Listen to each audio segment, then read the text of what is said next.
think so. Yeah, right. The first thing we're going to do is we're going to continue with what we started with last week. What have we been up to this week? Well, first thing we managed to, I've managed to stick to my start time, so that's progress. I'm just going to turn this down a little bit so we got no sound on the advert.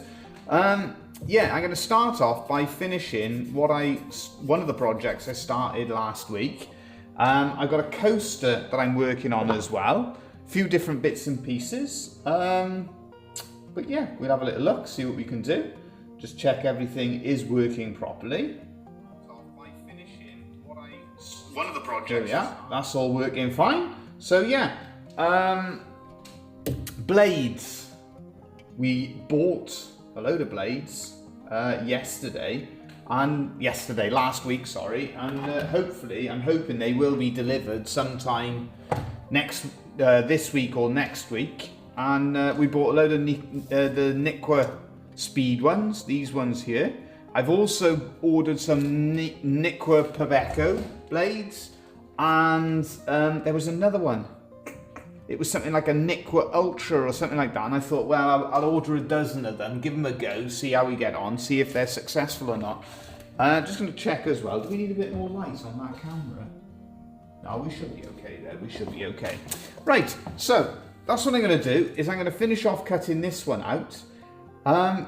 We've got two layers. Top one is a piece of walnut, the bottom one is a piece of mahogany. And then we've got some coasters. Robins are always popular, we find, and so I just designed this one this morning with the robin in the center, something that my wife has been asking me to do for a while, and I finally got around to doing it. So here we go, let's get making, let's get cutting. Any thoughts, any questions as we go along, give us a shout.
And just checking as well. Any comments as well, anything at all, let us know, and any help or any ideas, let us know as well what you're working on at the moment. It's always great to hear what others are making too.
I tell you what, if anybody could do me a little favour, I'm not sure if me live chat, if it's working there or not. So if you could put a little comment in the comment section, that would be much appreciated, because at the moment I'm not seeing. Here we are. Hi, I would like to know, how many blades do you go through in a week? Yeah, well, the first thing with that one, thanks for the comment, and thanks for joining us, Michelle. Great to have you with us. When it comes to blades, I would say in a week, we're scroll sawing, so we're working sort of 9 to 5, and I would say in a week, let me think. On average, I reckon that we get at least 3 or 4 hours out of a scroll saw blade. That would be the minimum. The blade that we work with is that Niqua Speed number 9 reverse tooth. Excuse me. There is another thing then that we do, and there's a video I got coming up focusing on this, but Dad has got a block of wood that he attaches to the base, and it does two things. It makes the base bigger, but it also means that you're using a different bit of the blade. So it's like putting a new blade in. So to increase the amount of time that we get out of the blade, you lose the reverse tooth part of it, where it's cutting on the bottom edge with the teeth the other way. So you lose that element to it, but you can get the blades to last that much longer. But I would say then, what would you say? In a week, I don't know, 5, 6 blades? No more than 10. If you're having a bad week, maybe up to 10. In a good week, I would say, 5 blades, 4 or 5 blades. But it's surprising how much work we would get through on one blade. I would say, because I've just ordered, I've ordered 144, 288, 360. I've ordered about 400 blades just now, and I'm anticipating those 400 blades will last me a year, 2 years. So that's what I would be hoping for, is to push those to get 2 years out of it. Some of the things then that do make a difference when it comes to that, and we got Mark there. 2 of my comments haven't gone through. Yeah, I don't know what's going on here. I wonder if, let's see if no, it hasn't gone through, because I'm looking at the so yeah, if you can put them in again, Mark, that'd be great. Hope all is well too. Yeah, when it comes to the blades, so for instance, these little grommets on the top here, I'll bring that down so you can see it. These little bits of plastic, they've worn right the way through. So I've noticed recently I was snapping more blades. So there are things in terms of maintaining the machine that will influence how long the blades will last. So when I started noticing, so Dad moved these around for me and super glued them in position, so that plastic tension is correct again. So I'm breaking a lot fewer blades now. So that number of 5 to 10 is coming down. So I'm sort of only, we're now getting it down to where I'm using, say, 3 to 6 blades in a week. So you're always looking for anything that might help out, makes you more efficient, makes production more efficient, but also more efficient in terms of things like not breaking blades, maintaining the equipment, keeping it working for longer. And when it comes to the maintenance of machines, we get asked about this. Yeah, these Hegners are brilliant. They're minimal fuss, minimal maintenance. The only thing every now and then, just on the top and bottom arm, a little bit of spray grease, or even a bit of 3-in-1 oil. Question for you, Thomas Woodcarver: how many blades would you say that you go through in a week? Oh, Morris. I estimate between 5 to 10 maximum. 10. 10 to 15, I would say. 10 to 15. So Thomas Woodcarver's gone a bit higher. I was thinking maybe 5 to 10. At the moment, I would say 3 to 6, because since you've changed that, I'm breaking fewer blades. That's just Thomas Woodcarver passing by. I was just asking how everyone was. Brilliant. No, all good here. Thanks, Mark. Hope all is well with you. And we hope all is well with everyone else too. There we are, Thomas Woodcarver's coming back through. Here we go. These are all blades that we've used, but a lot of these you'll be able to use again, won't you? Well, they're all burnt, you see. Yeah, but you'll be able to use that block of wood. Yeah. And so you'll be able to get more use out of them. So that's what we always do, is to find techniques and methods where we can get more out of things. That's why we use stack cutting, more efficient, quicker. Saves us cutting out twice. You're very welcome, and any other questions, let us know.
to bother you.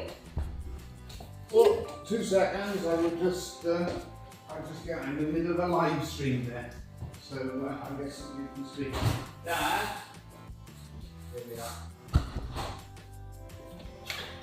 Sorry, Dave. I'm in the middle of a live stream there. There's somebody asking a question. You want to come through? There we are. Sorry about that, everybody. Yeah, so we're just.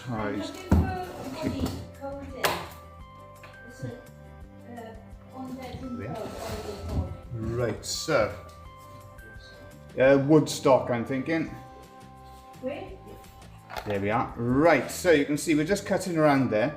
I knew what I thought was going to happen was as soon as somebody mentioned blades, I thought I was going to end up cutting out and probably break this blade and then go and break the next one and go on to a third blade or something like that. But you can see so far this one is cutting nicely, and generally the machine is cutting quite well because we've got that new the new plastic in there. So it does depend on the machine as well, how many blades you're going to go through.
So you can see we've got our 2 profiles cut out and ready for the hand carving. That's one of the great things, of course, you know, with the scroll saw. I would regard it, again, when it comes to the blades, we bought, yeah, the best part of 400 blades. I think it cost us £172. So when you're getting the best part of 400 blades, you know, that when you're working that out then, for what they do, for the amount of work that they get through, wow, they're fantastic value for us. So I always regard the scroll saw as a very reasonable priced machine to work with for the amount of work that it will do for you. Interesting as well, throw it open to everybody. How many blades would you estimate that you go through yourselves every week? Yeah, just throw it open to everyone who's with us. How many blades do you go through, and how much scroll sawing on average are you doing in a week? Whilst you're having a think about that, I'm going to carry on cutting out. We're actually cutting out 4 coasters with this robin design. And the robin, one of the most popular symbols that we include. Can you one day do a quick video on the maintenance of the machine? I know not everyone will have the same machine, but I guess the maintenance is going to be similar. Yeah, we can do it. I mean, it's minimal. As I said, a little bit of grease. Yeah, I tell you what we'd have to do is to make it long enough, Mark. We'd have to do a thing where possibly how we, you know, set the table, things that we do. The only thing I do every now and then I paint it, but yeah, no problem at all. Possibly how I set up the machine as well, throw it all in there. What do we got there? We got Wayne. Do you use spiral cut blades? No, I can't stand them. I can't get on with spiral blades, Wayne. I've tried them. It seemed to be quite a specialist thing to me. The other thing as well, even those who are proficient with using spiral blades, you tend to hear them saying that there's a lot of work in terms of cleaning up the cuts after you've used it. Be interested to know, anybody enjoy spiral blades? I find them just a nightmare to work with. What it is that the clean cut that you get on the reverse tooth blade, it's so precise, it's so fine, the finish that you get on it, that there's minimal work afterwards that we need to do when it comes to cleaning up. Spiral blades, the theory of them, fantastic. I've always thought the idea of a spiral blade, brilliant, but the practice of using them, can't get on with them. So I've got spiral blades. In amongst, I got a bag over here of, we were going through all the kit and there's spiral blades in the bag. I can put one on afterwards and you'll see the difference. Can't get on with them at all, unfortunately. But I'm quite happy with the reverse tooth blade that we use. It's one of those things I always say to people, if you're learning, if you're having a go, if you're trying different things, have a go with spiral blades. But for most people, they're not usually the preferred choice for most people I know, but some people use them, and it's one of those things, if you like spiral blades, you generally, those are what you stick to. The rest of us avoid them as much as possible.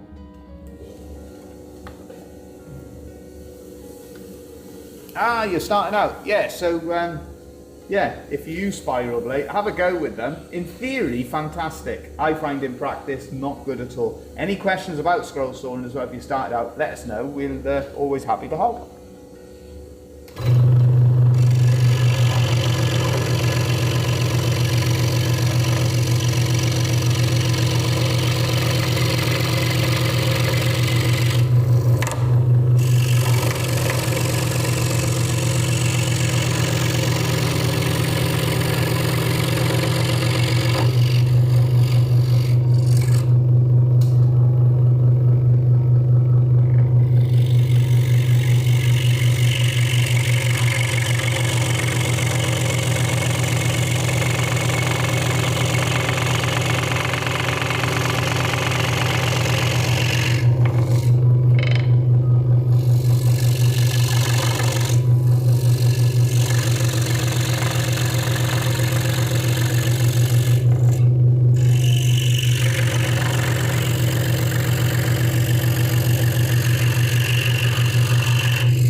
Alright, you're welcome. Any other questions? As I said, if you're starting out, let us know any questions, any thoughts, and more than happy to answer them. And if I get time at the end, I'll do a little demo.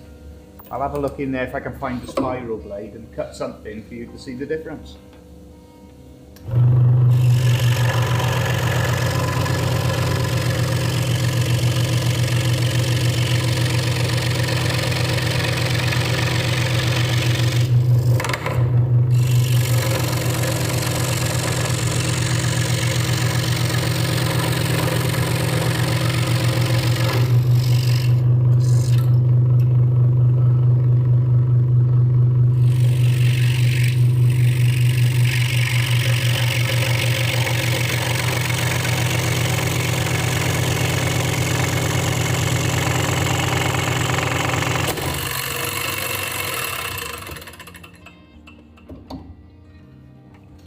Thought I'd broken a blade. Just come loose, that's all it is. Just need to tighten it up a bit better in the holder and carry on cutting.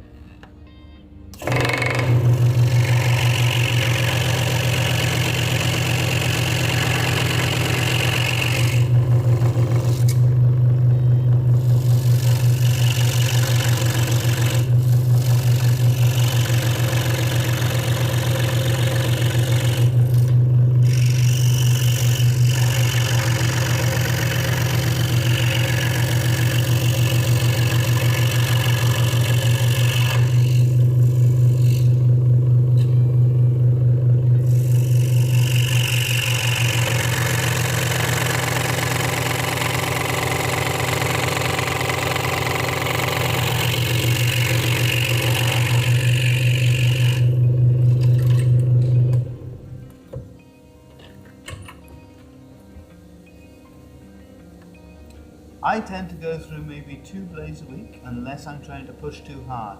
Absolutely. I tried spiral blades when I did 5 foot long Lovespoon. I hated them. Yeah, similar, same for our own experience. As I said, a number of times I've tried them, but in theory, brilliant. In practice, oh, blimey heck, just doesn't do it. The other thing, see, with these, they're about the more important thing. You get a nice clean finish on the bottom edge because they're reverse tooth blades, and then when it comes to the TPI, the teeth per inch, they're about 8 to 10 teeth per inch, and I find that that is optimal in terms of getting a good finish, a good quality finish where you're cutting, but also cutting quickly. I find that this is about the optimum for me personally. Other people will have different ideas and different preferences when it comes to the cutting.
can see all we're doing, we got that basic profile. This is going to be a coaster, so we got that basic outline shape, and now we're going to just cut all around the robin. So this is how our business works then, is just getting that basic outline on the scroll saw, and then afterwards we make use of the hand carving chisels and gouges, which we will demonstrate as soon as we finish on the scroll saw.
Wayne, you've come to the right channel. I hope so.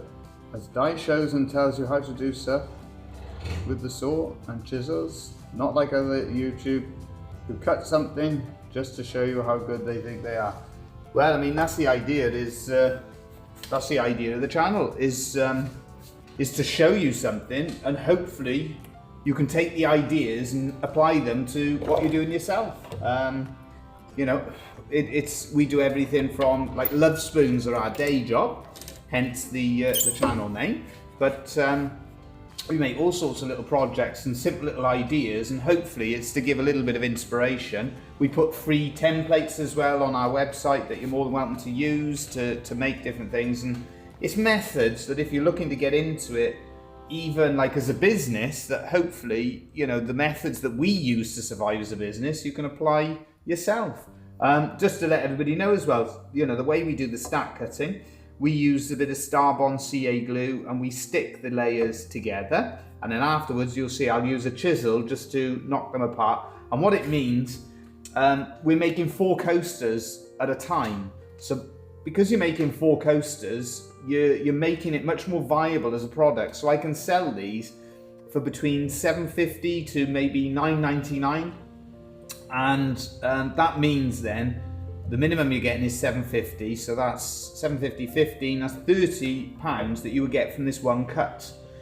If I was only cutting out one at a time, it's not as viable as a product. So that's the idea of what we do on our channel, is to show and share the techniques and methods to hopefully help get you moving in the right direction with things. But that's what, as I always say, any questions that you've got about it, about the process, the methods, the machine, the blades, the tools, other kit that we've got, anything at all, let us know. We're always happy to share. And we also take on ideas when other people put forward things and suggestions. We give it a go and see if it helps.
So there we go.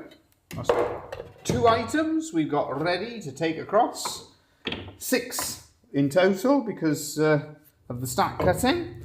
And I'm just going to move around the camera and I'm going to have a little look in the bag to see if I can find a spiral blade. Yeah, look at that, our luck's in. We have got, what do we got there? We have a number 5 spiral reverse blade from Flying Dutchman. So let's put it in and let's demonstrate how a spiral blade performs. Not great is my experience, but there we are. We will demonstrate it and see how we get on. I remember when I was looking around with this, I picked this one because it was one of the blades, because I wanted to demonstrate different blades and how we get on with them. I'll grab an easy cutting piece of wood, and I chose this one, this type of blade, because it had less teeth per inch than a lot of the spiral blades. So I thought, right, we'll give it a go, because if I'm going to suit a particular blade, it'll be one with a lower amount of teeth per inch. Right, the first thing I've got to figure out is which way to put it in. There we are, that's the way. And this is the first thing I always find a bit of a challenge with the spiral blade. The Flying Dutchman ones are better actually, because they're not spiral in the shape all the way up as much as some of the other ones. So, we've got our blade in, and again we try and fasten it into the blade holder, if it'll go in. Oh, that's not, yeah, there we are, that's going in now. Right, hopefully that is going to hold it in place. And let's try and show you a bit of spiral blade cutting. Be warned, it's not going to be pretty.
So you can see they create a lot more dust.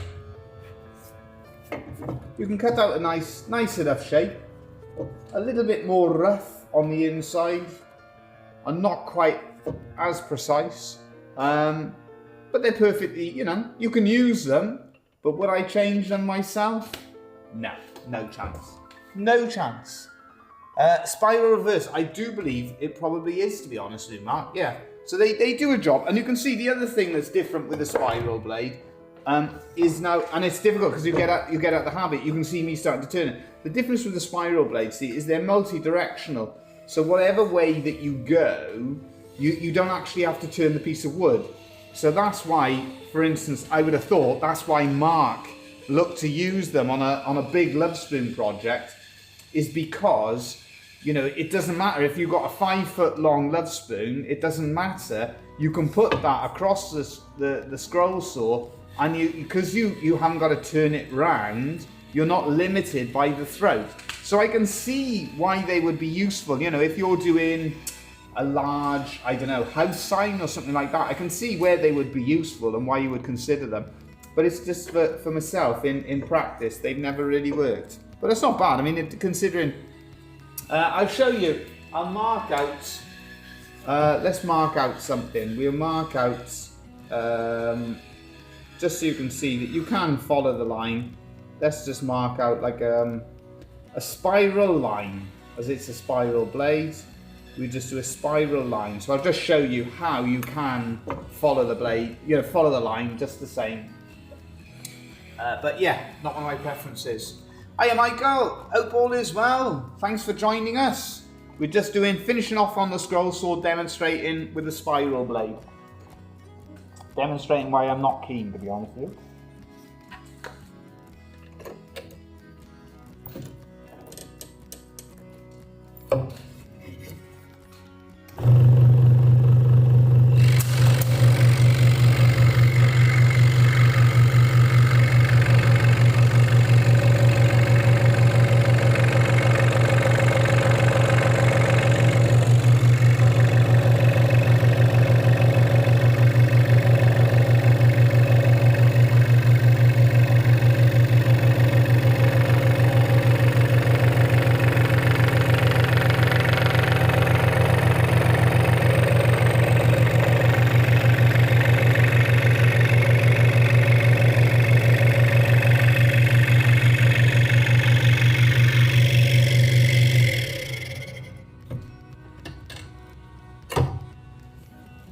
And a perfect example where I think, you know, part of it is if you're used to working with a certain type of blade, that comes into it as well as what you're used to, because here you can see I'm trying to get it and it's going all wibbly wobbly on the line, but here, once I get to grips with it, then it's a lot more precise.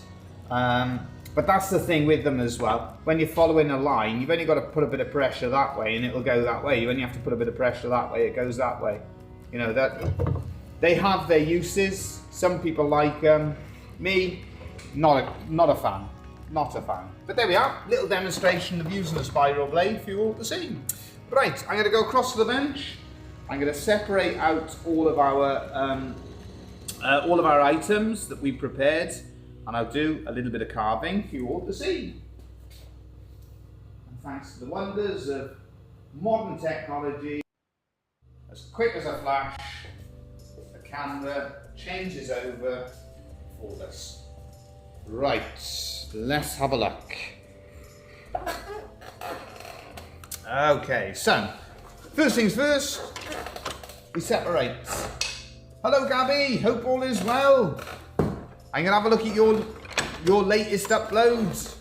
Went up just before the live stream. As soon as the live stream finishes, I'm gonna have a little look, see what you were up to. Looked like a piece of looked like a bit of toy making that you were doing, bit of the model making with the cars. So yeah, I'm gonna have a look at that.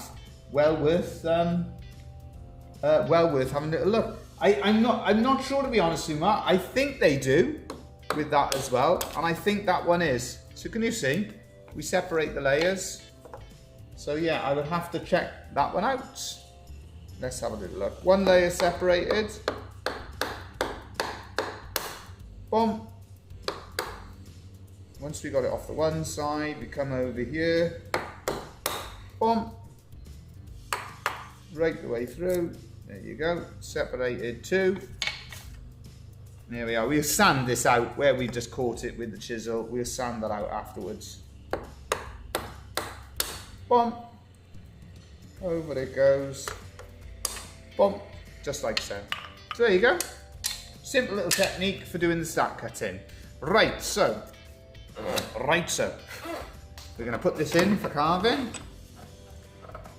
To finish off, we will demonstrate how we go about carving. To finish it off and turn it into a product.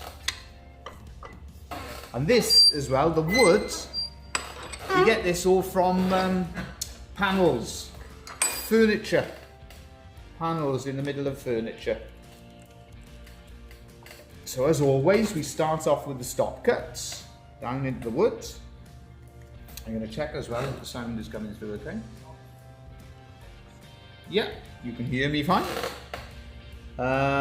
So yeah, using that scroll saw and the wood carving together, we can come up with some nice little items, nice little projects.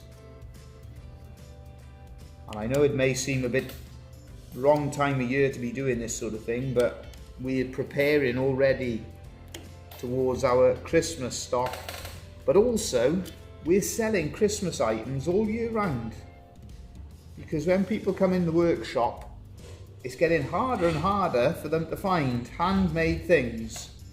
So when they see handmade Christmas decorations, they tend to buy them. So we had a gentleman in today who was looking for anything that we had with a robin on.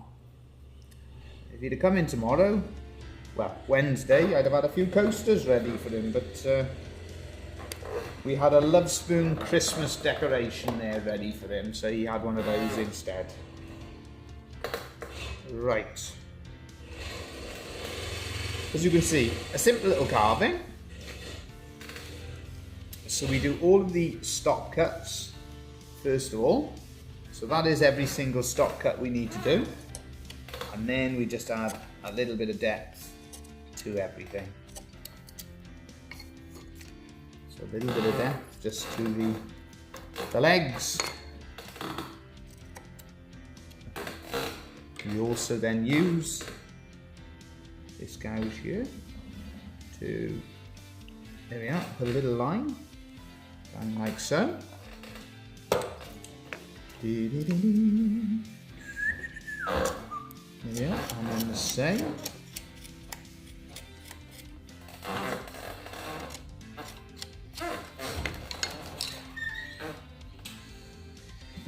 And as he's coming through, we'll ask his thoughts on it. Spiral blades, Thomas the Woodcarver. That's your start of a 10.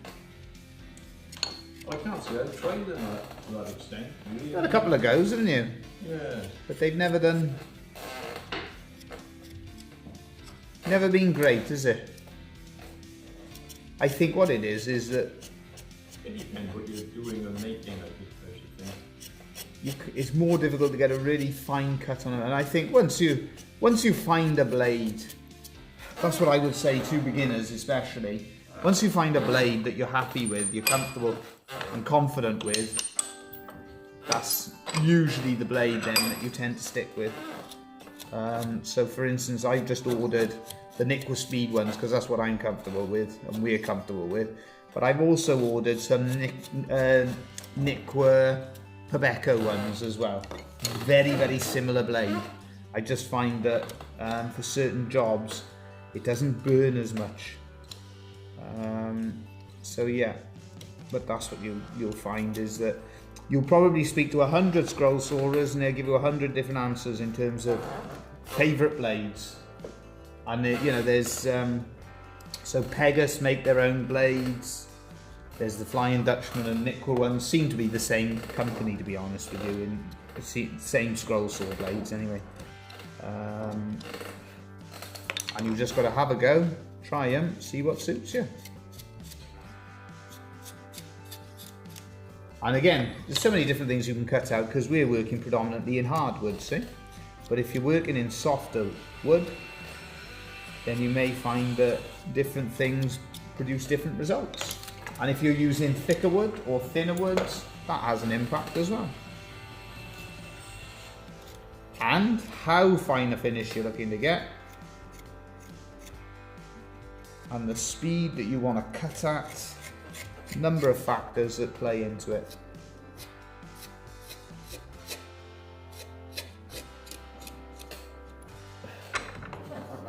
Not to change the subject, but who won the soccer game between Wales and the USA women? Didn't see the last night. Oh, now you're asking. Hey, yo, how are you on an ending Monday? Well, hello to you as well. Well, we're all good. Yeah, everything is well. It's a bit of a windy West Wales here. What are you talking about? Sport, yes. Did you? Well, I was going to come back to that one, asking about how the football went in Geneva, Illinois. Ah, there we are. It's a windy day for us here in West Wales. What happened yesterday then? Did you see the result with that? No, Did I Wales didn't. women play the USA? I didn't see that. I missed that one. I'll be honest with you. How did they So- get on? No, I don't know. That's what Michael was asking there. No, I'm not sure. We can't help with that one. It was 0-0 at about 70 minutes, I think. Oh, so you did see it? Some of it, yeah. No, that one passed me by.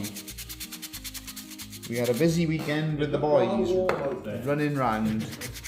They had friends and things like that around, and there's plenty of football being played in the field.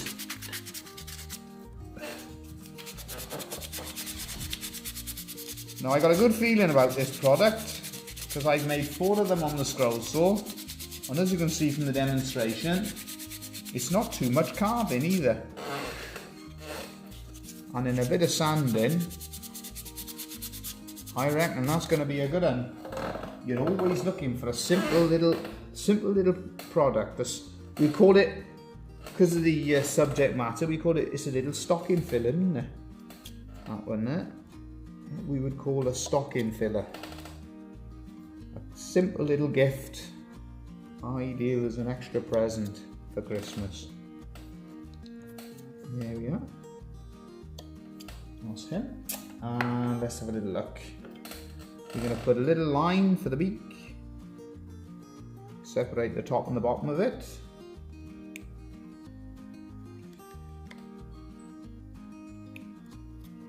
Just like so. Took a little chipping out there, which we didn't mean to. So we redo the stock cut to cover it up. And then just a little line. Oh, it's the carver. Have you? How much have I missed? Oh, and we got John Guy. Hello as well. Hope everyone is well.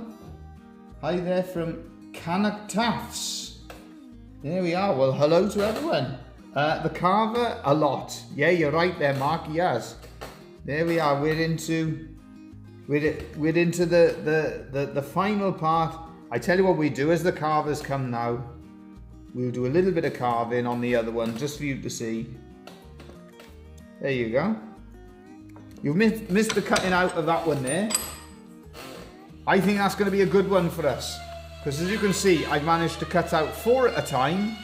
And the carving, I reckon, is only about 10 minutes. And I think that'll sell well. So we like a coaster.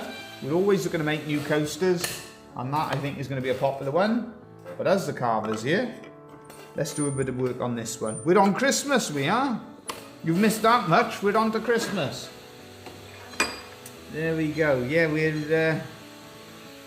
we're working on our Christmas range. Because we're always selling it right the way through the year, but also as well, we've got to start doing our preparation towards the later part of the year. People asking me today, somebody gave me a call to ask when the sort of turnaround is. What's the turnaround on bespoke spoons? So bespoke love spoons, and it's the mid to the end of October now, because we're away as usual over the summer period. And was that an appointment? Yeah, no worries, no problem at all. These things keep us busy, keep us occupied with different things in life that's going on. Hope all is well with you out in Virginia. And hope all is well with everybody else too. So with this one, all we're going to do, this was one of the ones we marked out last week, started carving, and never actually got round to finishing it off. Because what happens, see, the live stream, I do my best to come up with a new design or something different, a slightly different approach to things, just something we haven't done before. But then, quite often throughout the week, we're working on love spoons. And recently, we've been finding that our mini love spoons are very popular. So that's been taking up a lot of the focus throughout the week is making those. And the mini love spoons are probably selling about 3 to 1 to our originals. So that's all positive. A reason why we're always trying new things. There we are. So yeah, hope all is well with the carver and hope all is well with everybody. Here we go. So all I'm going to try to do is to just add a little bit of, not too much, but a bit to the faces of Mary and Joseph. We're working in a beautiful piece of walnut as well. Lovely finish. There we are. So we just angle the face like so. We put a full stop for the eye. Just in there, like that.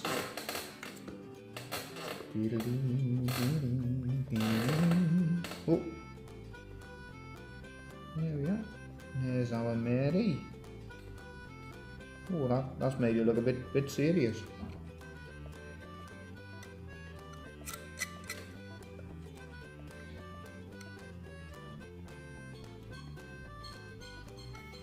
Our Mary looks a bit serious there. Oh dear. I should have used a happier gouge. That's a bit of a serious one, that is. Preparing for your trip to Bradford. Yeah, I know the exciting news there from the carver. He's going to be doing some teaching, which is great. Teaching people how to carve with case knives. You'll have to get, when you're doing it next, you'll have to get a live stream so we can see you. We can learn along with you. I don't do much in the way of whittling. No, that sounds great. I hope it is a very successful course. I'm sure with your skills they will learn plenty. A great opportunity. You'll have to sign everybody up. Sign everybody up for the course. So again, we're just adding little bits of detail, shaping the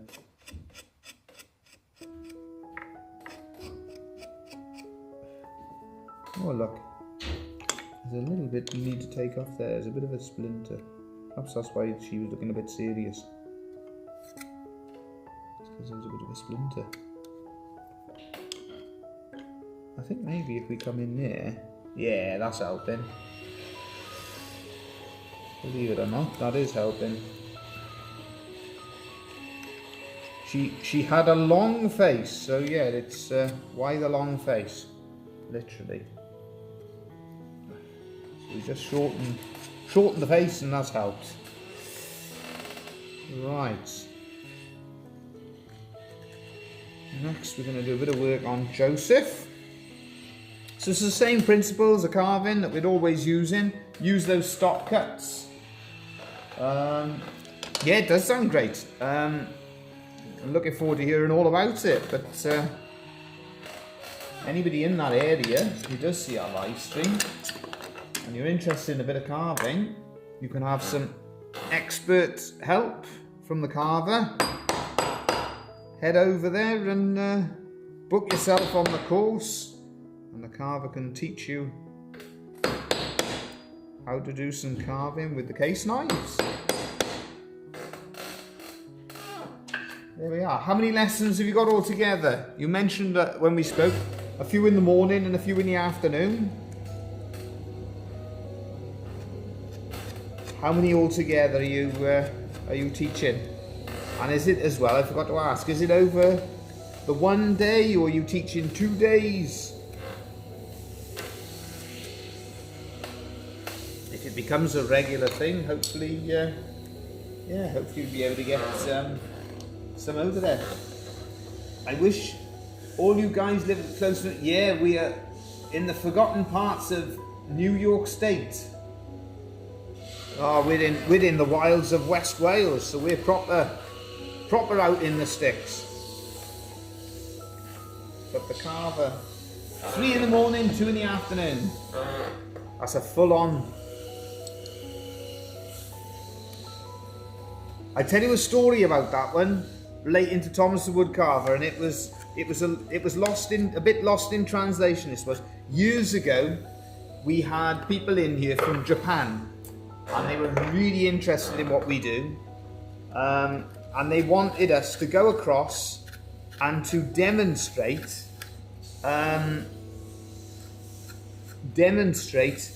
what we do. It was in like we were going to be demonstrating it, the Lovespoon carving, and it was in, how can I explain? It was in, let me get my thoughts. It was in like a shopping centre, that's what it was. Sorry, country bumpkin, these things are a bit of a, bit unusual for myself, but there we are. So he was, I'd only just had my first son born, so Yadi just had Nico, and so I was a bit reluctant with it. And then they were sort of asking Dad, well, would you come across? And so Dad was chatting with the gentleman from Japan, and it got a little bit lost in translation, because what Dad was asking for someone, he was asking, would there be somebody there sort of to escort him, as in getting him from the airport to the venue. And it basically resulted in Thomas the Woodcarver was asking the Japanese gentleman if he could have an escort, which I don't know if you use the same term in the US, has quite a different meaning. So we had rather a shocked Japanese gentleman thinking that Thomas the Woodcarver was asking for an escort. Yeah. So needless to say, they went and found somebody else to do it. Thomas the Woodcarver managed to scare them off.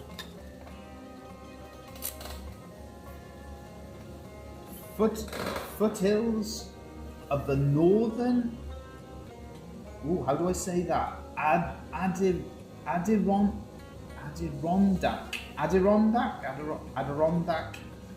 They thought you wanted. You are correct. Yes, that's exactly what they thought Thomas the Woodcarver's negotiating position was. That he was asking. So yes, that's exactly what they thought that Thomas the Woodcarver was asking for, and they were even more shocked because he was basically standing there asking them for said escort in front of my mum, his wife, and his family. So yeah, I think those Japanese people were quite taken aback by how brazen Thomas the Woodcarver was in his request. But that wasn't quite what he meant. But there we are.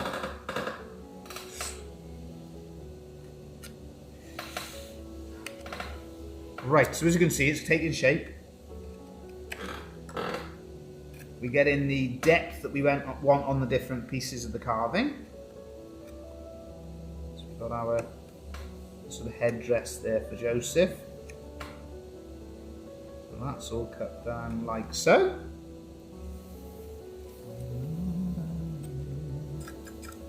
Here we are. We're going to do the same just into the staff, just like so.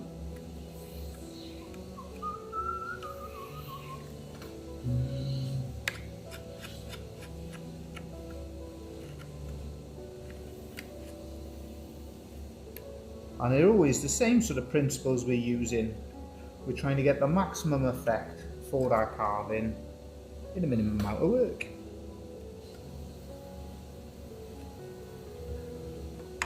Let's have a look. So we put the eye in like a lion. And lion. Here we are. So we got that on, and then also the mouth. I tell you what we're going to do.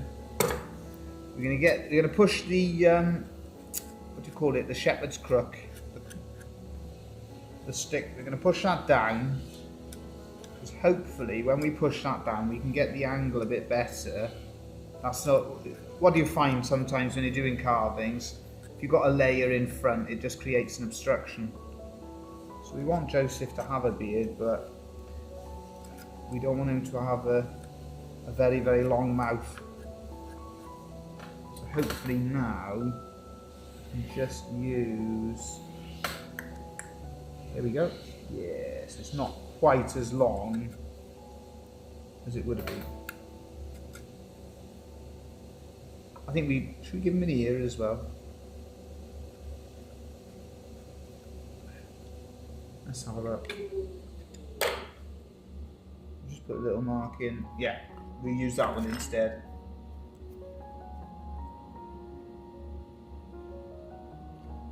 Mark had an Escort, a Ford Escort. Here we are. Should we do some of his nose as well? Yes, we just put a little bit of a nose on him as well. And hopefully it'll create that effect that he has got a beard. It's coming on. It's starting to take shape.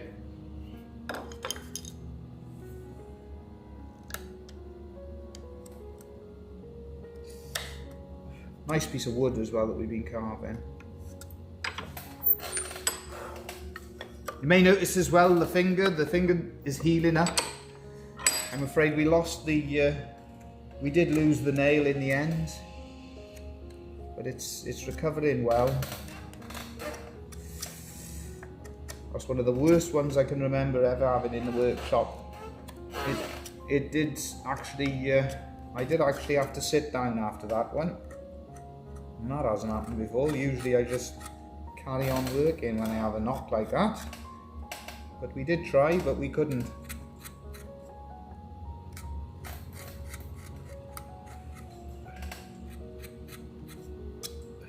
There we are, right, so that one there.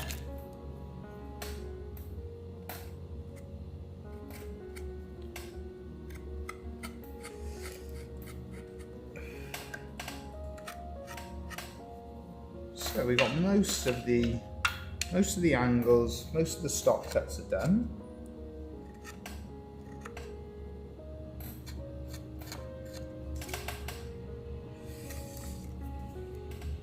I've also got to do a little bit of work on, let's have a look, a little bit of shaping down the bottom here.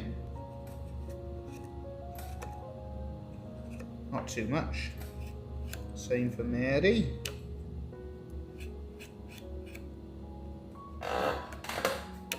And the manger.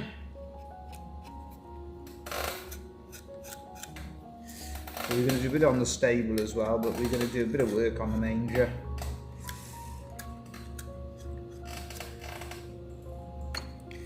And at this stage, you start thinking to yourself, you think, well,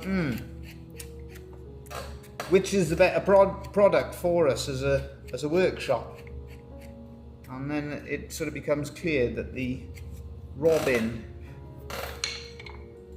is going to be the one that for us as a workshop has got more potential commercially than the than this one here, because there's just that much more work involved in this. So the price will have to be higher, of course. Let's go to 1, 2, 4. Well, that's the one. Brilliant. One the other one. No, that's great. I was explaining to everyone earlier your Japanese requests. I don't know how we got onto that topic, but I was explaining the story about the escort. Oh yeah, it was a cracker, wasn't it? Yeah, that was a beauty, that. I think he's never been so shocked. The thing I think that shocked him the most was that you were so brazen in your request that you had your family and wife standing there as you said it.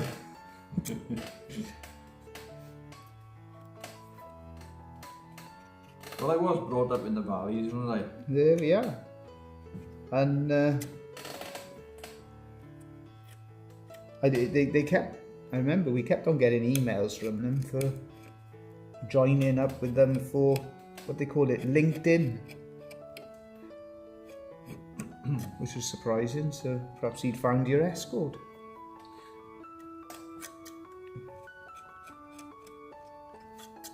What do you think? Yes. Decent amount of carving in it. Yeah, a bit too much. Yeah, but I'm thinking of it being in a different price bracket. The Again, better product for us is going to be that one. There you go. Yeah. It's a sign of the That one times there. at the moment. That one there. You know, people are very, very careful with. There is not a lot of spare money to buy Welsh wooden love spoons, are there? You know. No, it's well. That's why you've always got to stay one step ahead of the game, really, because our most recent success has been the mini ones. Because what it does is we're looking always see how can you keep, how do you keep providing for what the customer wants. There's customers out there who are willing to pay whatever it costs for certain things, but at the same time there's a lot of people who are not in that position, so we're always sort of trying to cater for people the best we can. So that's what's working for us, is it allows us to get the costs down for people by putting forward an idea like mini love spoons.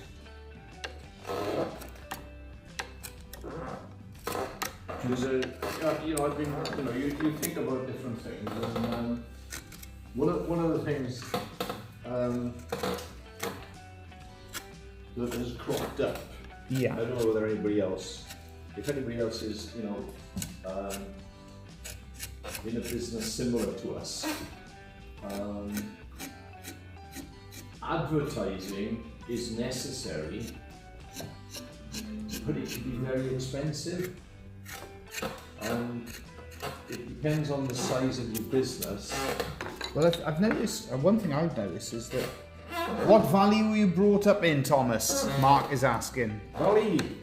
That he was right at the end of it. They wouldn't let him right in the valleys, would they? Oh, they wouldn't let me in. I could only go occasionally. Right at the end of the valley. Right between Cardiff and Pontypridd. Taffswell. Fun and Tav. Tom Gwyn likes Taffswell. That's Dad's neck of the woods. Yeah. But of course, because I didn't pass the 11 plus, I went to a secondary modern school. My claim to fame, the same school as Tom Jones. So He Dad didn't went do bad, did he? Yeah. So when Dad you went to Treforest Secondary Modern, didn't you? That's the one. So yeah, there we go. List of famous ex-students there. Yeah. Tom Jones and Thomas the Woodcarver. Yeah, caned every week by the... And their famous teacher would have been, well, not, I wouldn't say fair, but the first communist mayor. Annie Powell. Annie Powell in Merthyr Tydfil, that's right, isn't it? Well, definitely the first Welsh. No, I Communist think it was mayor. the first communist mayor in the country. I think, yeah, probably you're right. Probably the first communist mayor. Raised the red flag in Merthyr. And some people loved her and most people hated her, as far as I knew. Yeah. If you experienced her as a Teacher. teacher. Oh my goodness. You survived. You did. But she had her comeuppance. I won't go into that. It was that sort of school though, wasn't it? Most did. Oh, it was pretty... Welcome to the jungle. yeah.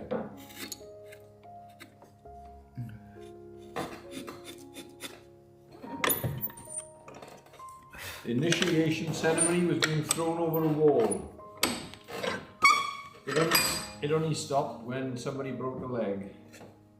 And I don't even think it stopped then, to be honest with you. But you avoided it, didn't you? Because you could run fast. That's right. So it taught you something.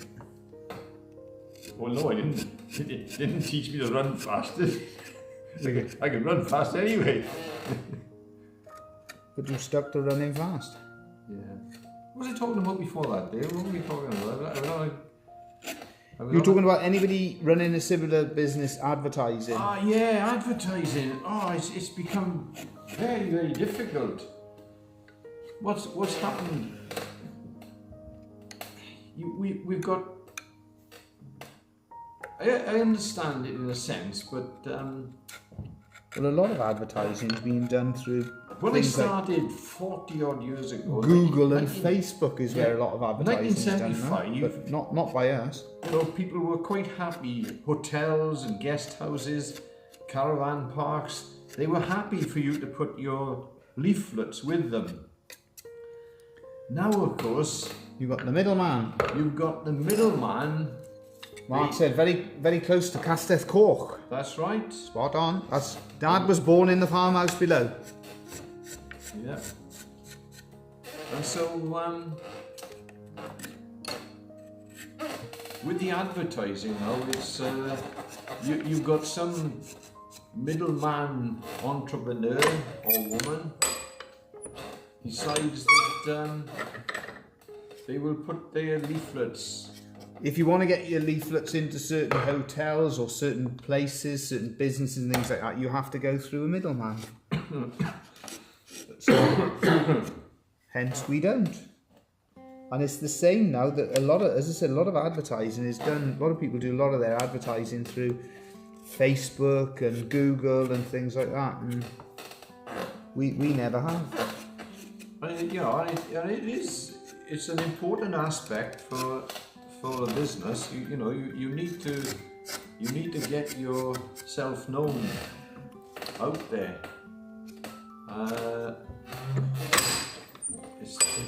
Especially at the moment, it's dog eat dog out there. There we are. How long's that taken? That's not too bad. It's taken me about 20 minutes to carve that one, I reckon. That's not too bad. Certainly quicker doing the robin, but that's not too bad. You know, for what that is. I think you could do 4 robins in the time. So what are you talking? You're talking £30 for the robin, so you've got to be asking more than £20 for this one because if you're comparing the two. So it's whether you can get that for it or not. That's what it all comes down to. Now the question is as well, do I add a few details to the... Do I add a few details, do you think, to the angels?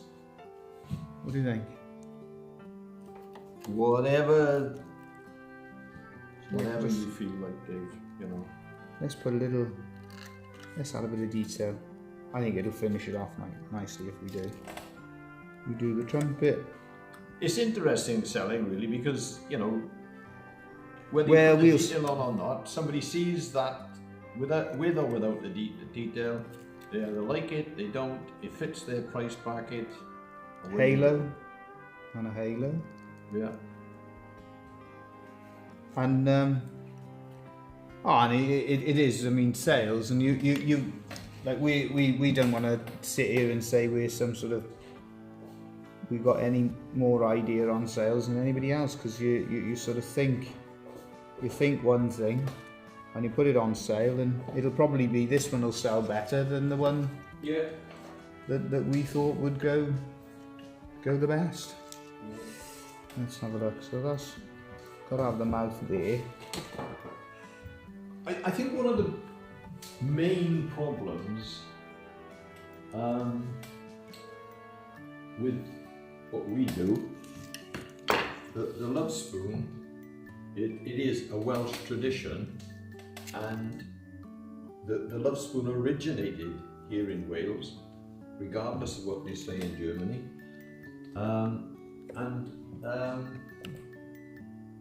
the difficulty, pricing and all the rest of it. I had people in from Germany and I was explaining about that to them, and they were saying, well, that's a load of nonsense. Why are they even... So the Germans weren't happy about it themselves. Yeah. What was I going to say? Welsh tradition.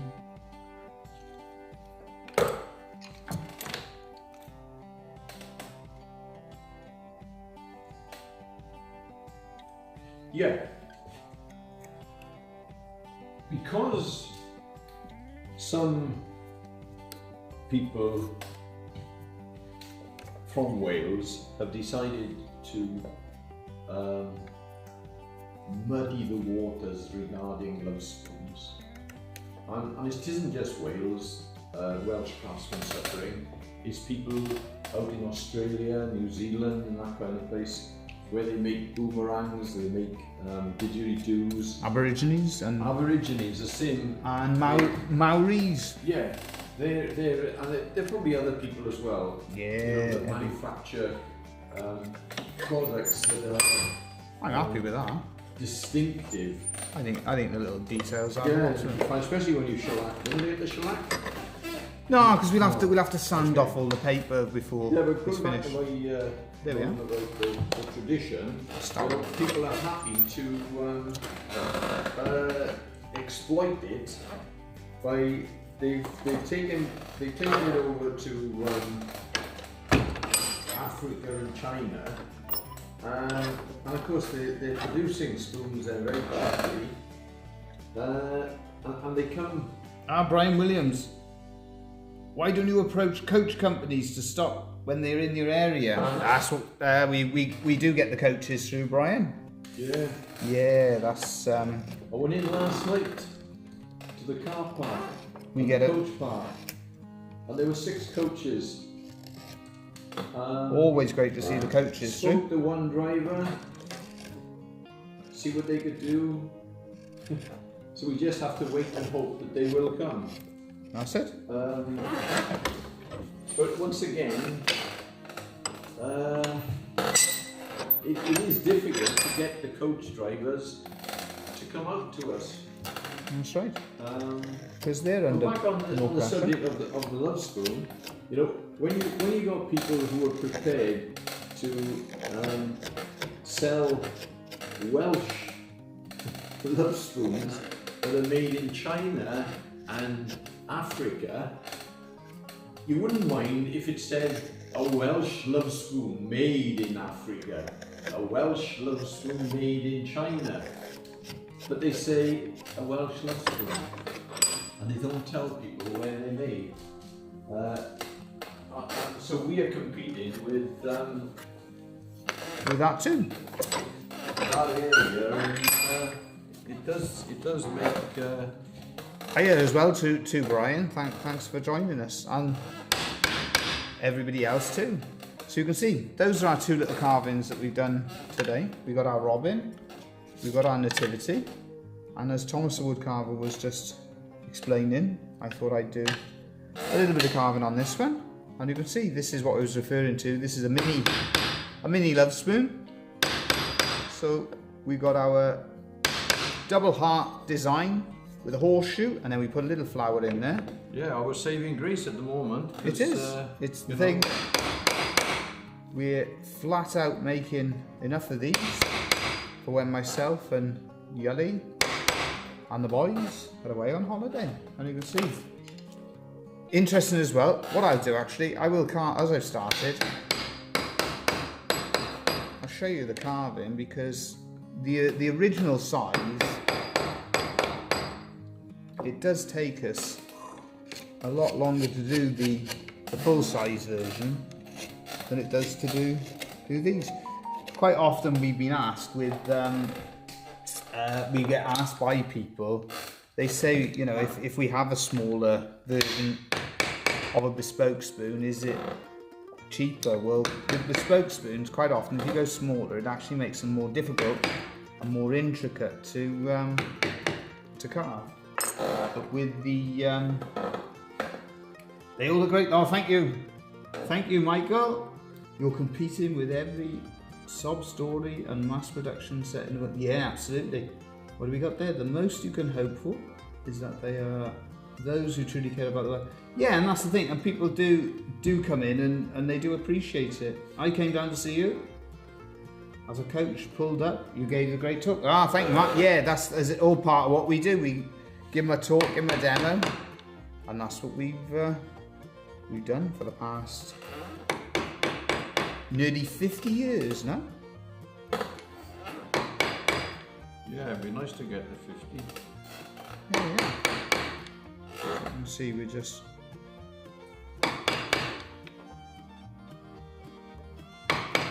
adding the petals, doing all of our stock cuts, just like so. And then I'm thinking as well, you haven't carved one of these yet, have you? No. You haven't carved a mini Lovespoon? No. You cut a fair few out. I'm too busy cutting them out. How do you find them for cutting out? Nice. Yeah. Yeah, lovely. Very nice, in fact. Now, let's have a look. We go round the bottom here. And then the same, round the bottom here.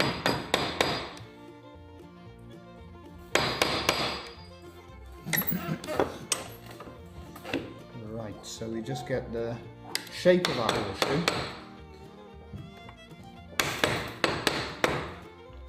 Carver was telling us he's doing a bit of teaching. Oh, nice. Yeah, the case knife. Sorry for the slip up. Should have said staffs. Ah, right. No problem at all. No, and thanks for joining us. Absolutely. Thanks, John. There's one I'm waiting to. I don't know. I bring it up.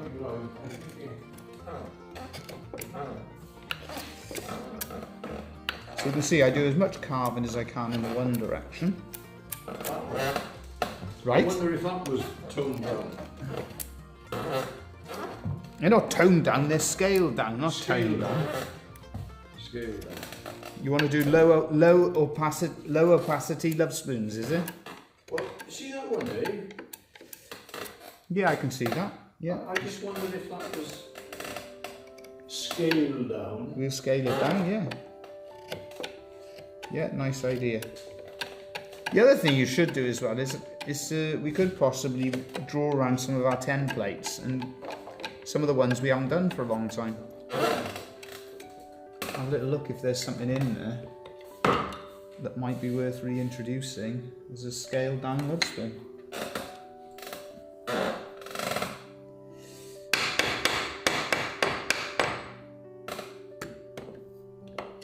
Right, let's have a little look. So we're going to go all round. Yep.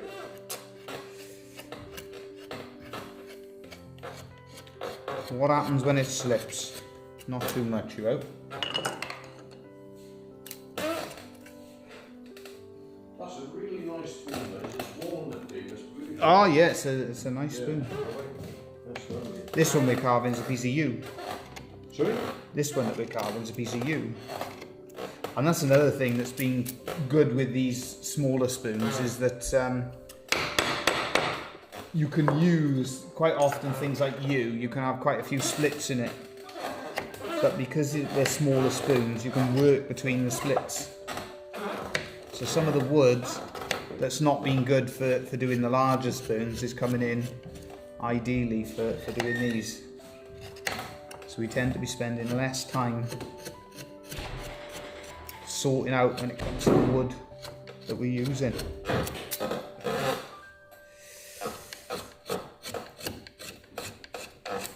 So what I do with this is I just round it off. I used to carve it in a slightly different style, but I prefer the horseshoe to all be sort of like rounded slightly.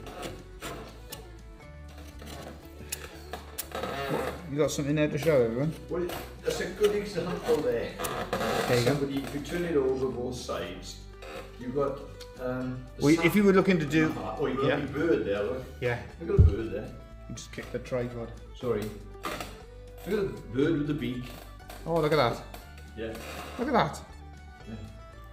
That's the beauty of working in wood. But you know, you can see there's a knot there, Yeah, and then turn it over. Look. yeah. You know, you So for can't instance, see, quite. yeah, with trying to mark out a bigger spoon, you might be struggling with some of these. But with this, that's beautiful, that. Look at that. Yeah. Look at that. You could put that, we could sand that a bit and just turn that into, just cut it out as it is. Yeah. Perfect. Yeah.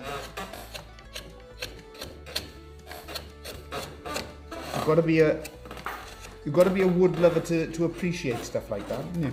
Yeah. A lot of people don't appreciate it. But it can be quite frustrating. I remember the carver showing us a piece of wood he had there, it was an alligator in a piece of wood, and you could see it clear as day. Beautiful.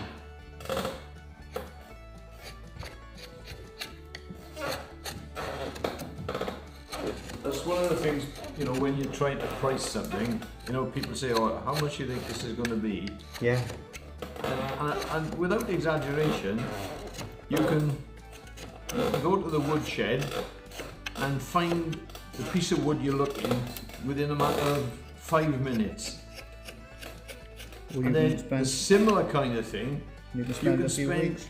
an hour and a half, 2 hours looking for the right piece. Oh, I'm not being funny, that's if you're lucky, because if you're unlucky, you've told somebody, oh yeah, that's fine, and then you look in the timber store, you haven't got a piece. Next thing, you're trying all around the local timber stores, you're trying all shapes to try and find a suitable piece of wood. And then you find it, and they say, oh, that's going to be £100. Here we are, so you can see. Taking shape. And we've angled all of this around, and we'll also sand that. Do you want me to get the shellac? I think we will for this one, yeah, because this will come up lovely. There you go. So we can round it all off, just like so. And around here.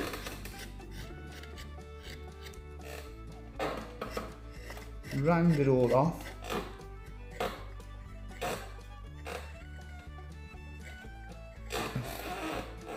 There we are, all shaped just like so. Same, going back the other way here. And you can see as well, as we start to go back this way, we're covering up where we slipped initially. Where we slipped. Just behind you, Dave. We've covered all of that up. And there's a brush as well. There we are, brilliant. Okay, just rest it by that. We can completely cover up where we slipped. A little bit in there. And then.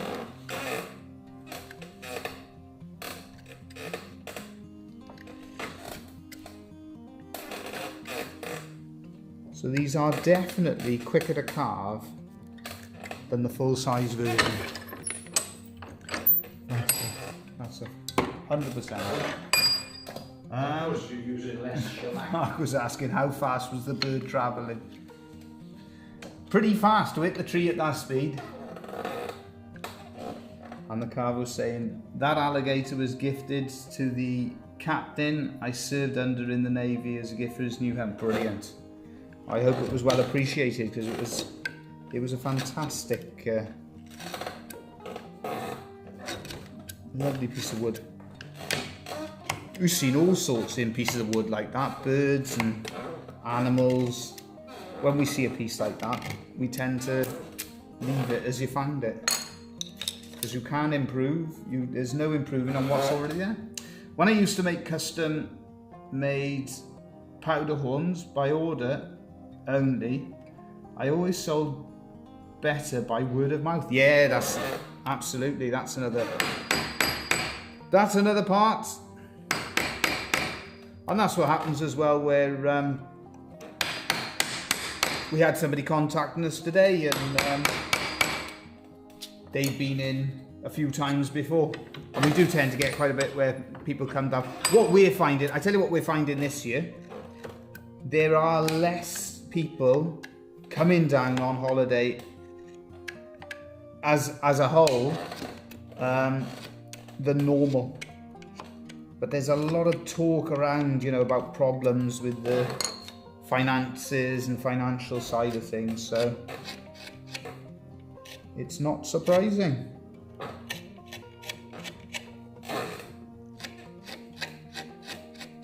But what I tend to do with it all is to use it as an opportunity to keep improving what we do.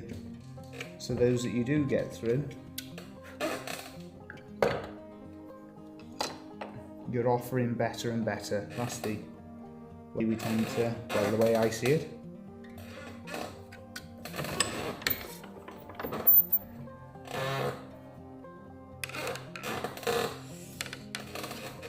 Right. So you see we've shaped all of that. How we carve a mini Lovespoon, two hearts, a horseshoe, and a flower carving. I tell you what I'm going to need. Yep. Is a few different. There's a piece of sandpaper. There's a couple of pieces of sandpaper there, different grade ones. That kind of thing?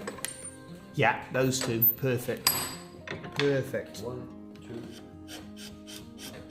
So this is my carving style now, where I bevel the edges.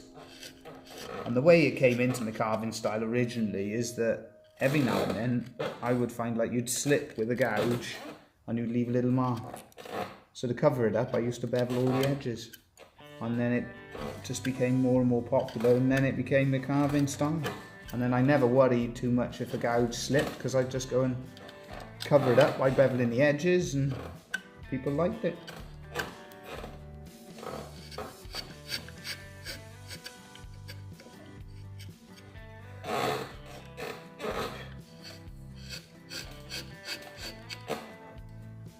What do they say? Necessity is the mother of invention, no? That's correct. So you develop this carving style to actually cover up a weakness, which then became a strength. Does that make sense?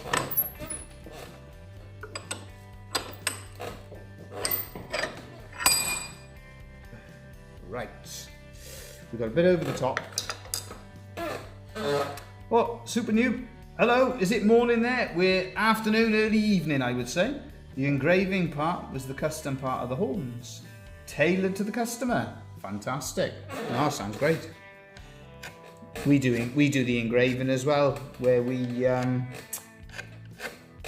put initials and dates and things like that on there for people, just to make it a bit more personal. Because we do a lot of Lovespoons for occasions, so weddings and anniversaries, so that just makes it a bit more personal for people. That's an interesting one as well.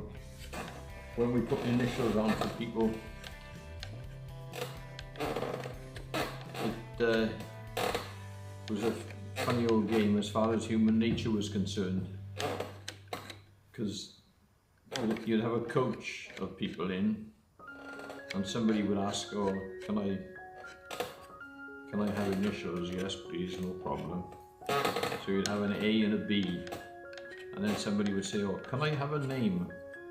And you say, "Oh." Well, you used to say yes to everything, didn't you? Yeah. Then until I started, and I somebody said, would say, "You can't keep doing this." "Can I have Zebedee William?" And Elizabeth Gertrude. Yeah. And then the next person would want a more valid name as well. And it got to a point where you said, "Okay, 2 initials included in the price." That's it. And anything extra and anything extra, we charge it. We haven't put our rates up for 15 years though. We charge it at 50p per letter number, and the funny thing with that is that people still grumble that it's 50p per letter number, and we're cheaper than the machine engravers. We haven't put the prices up for it's 20 years. We haven't put the prices up, and people still. Oh, hello, Kathy. Great to hear from you. Slipped in the middle there. I missed that one. Long-time silent watcher from Central Iowa, Central USA. Thanks so much for sharing your knowledge. Appreciate you. Oh, that's brilliant. Well, thank you, Kathy, and glad it's useful. Glad you enjoy it as well. Yeah, and any questions you ever have, anything you ever want to know, give us a shout. Great to hear from you, and yeah, glad you enjoy what we're doing. Right, so the last little bit. Here we go. How do we make the horseshoe? We got a little nail, just like so. You getting nervous there about something? Yeah, I am, because you... What's the problem? I just concerned about the vice. So if it goes wrong, you can say, I thought that was going to happen. No, I was thinking about the vice, because you got... What's that? Well, the reason I closed the vice up and put the block in is so I can do just this bit, yeah. And then I'll release it all. I mean, if we were doing it properly, we'd do it on the bench, wouldn't we? Yeah, no, I wouldn't normally do it like this, but I want to do it so everybody can see.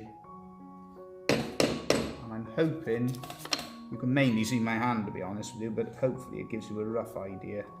There you go. Well, it's good something to show an example of how not to do it, isn't it?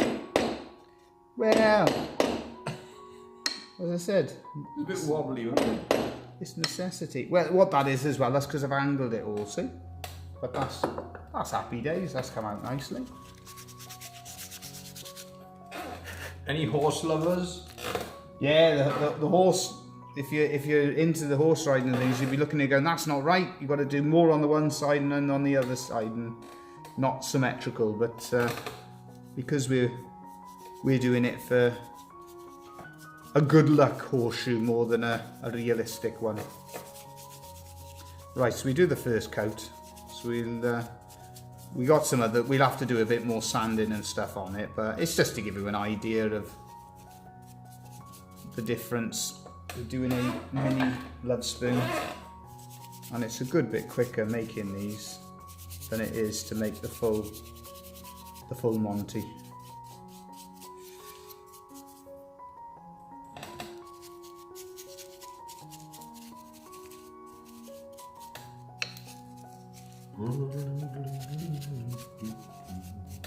There we are.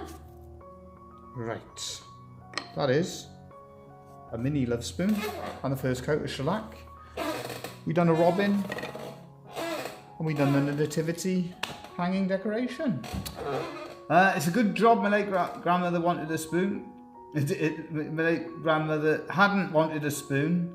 Her name was Sarah Theodosia Britannia Mevanwi Howell. Oh, that's a name. That's a name and a half. There we are. It's a good job we're not in places like Brazil as well. They have about 11 names, don't they? That's right. God, there we are. Hopefully that was interesting. Thank you all for joining us. It's always a pleasure to share what we're doing.